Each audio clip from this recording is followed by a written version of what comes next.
What is up, everybody? We're back with another video. So I've been trying to put this together for y'all for about a week, but it's always either raining or dark or some kind of stupid.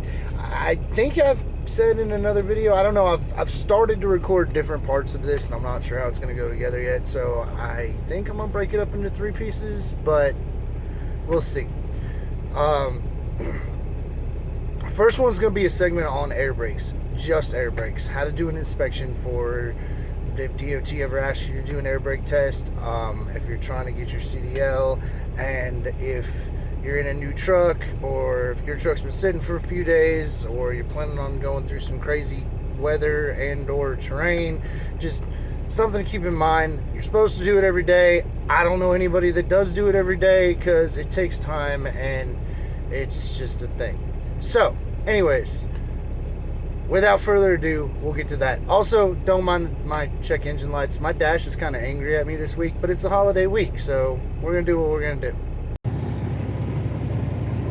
Air brakes test. Don't mind on my check engine lights, I'm having a bad week. Air brakes test. Normally you would start your truck, and if it's been sitting for any length of time, they would be at 0. My truck's been running, so it's not at 0, so we're gonna fan my brakes down to somewhere where my compressor kicks on.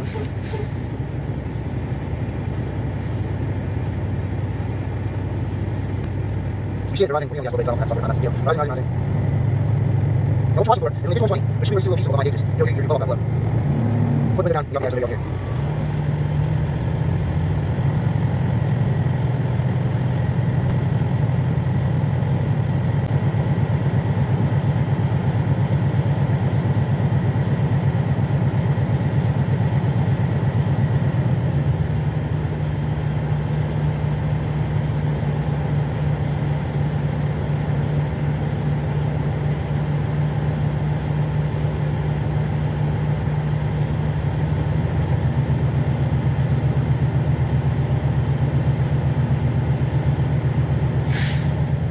I don't know if you heard it, but that... Alright, so that part's working right.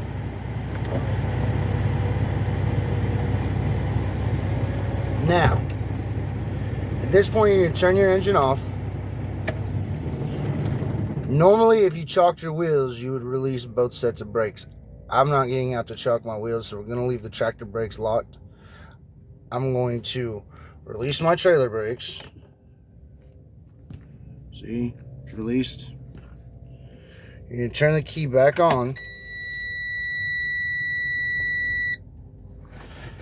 and you're going to pump your brakes.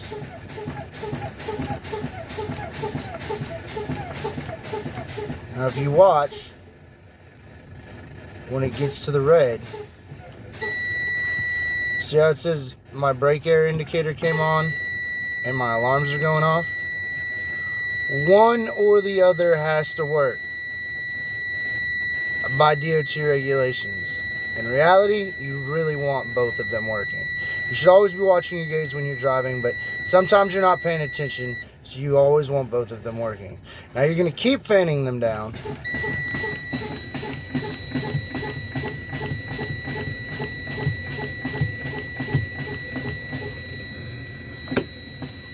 And when you get down to about 45, mine actually got a little lower, but when you get down to about 45, your trailer brakes will pop.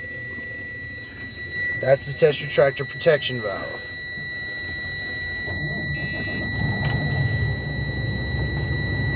When anybody says if you've done an air brake check, sorry, I had to get rid of that beeper. So if anybody asks you when the last time you did an air brake test, or if you're doing one for your CDL test, that's what one looks like. In theory, you're supposed to do one every morning with your pre-trip.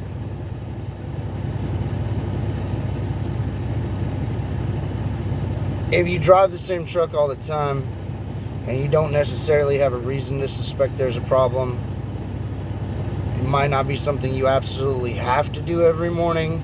Definitely if you're going to be, somewhere you wouldn't normally be, inclement weather, mountains, if it's a truck you're just getting into, if it's been sitting for a few days, whatever the case may be, it's definitely something you want to check out. Brakes are important, contrary to what people might tell you.